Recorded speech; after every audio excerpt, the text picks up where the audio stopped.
सुवर्णपुर जिला सुबलया ग्राम देखा मिली अभावन घटना।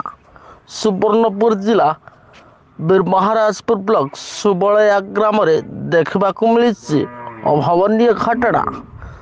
200 एकर रे चाष होउथिबा पनीपरिबा बन्या जल नष्ट हो जाइछि। चाषी माने हंतसंत अवस्था जीवन काटुछंती।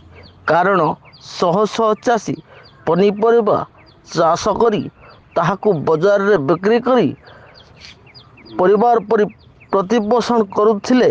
एबे तांकर सबठारु किछु बन्या जल रे नष्ट हो जाइथिबारु सरकारଙ୍କୁ ठारू साहाय्य सहयोग पाइबा आशारे हेले सरकार जदि चाषी मानक दुख बुझिला परी साहाय्यर हाथ बढ़ाई पारते ताहले चाषी माने पुणी खुशी रे परिवार प्रतिपोषण करि पारते।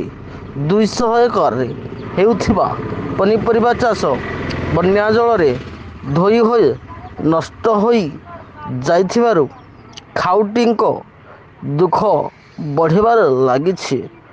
आज्ञा आम 200 एकर परिवार चाष करूँ आम 200 परिवार आउ से चाष आज आज्ञा बन्या पानी बुड़ीगला आउ किसी बाहर ना से आम सरकार को दाबी करूँ आ कि सहायता जगैदेले आज्ञा आम सरकार ठाके आम चिरप्रकृत हबू। सुवर्णपुर जिलूर सदानंद महानंद का रिपोर्ट न्यूज ओडिशा टीवी।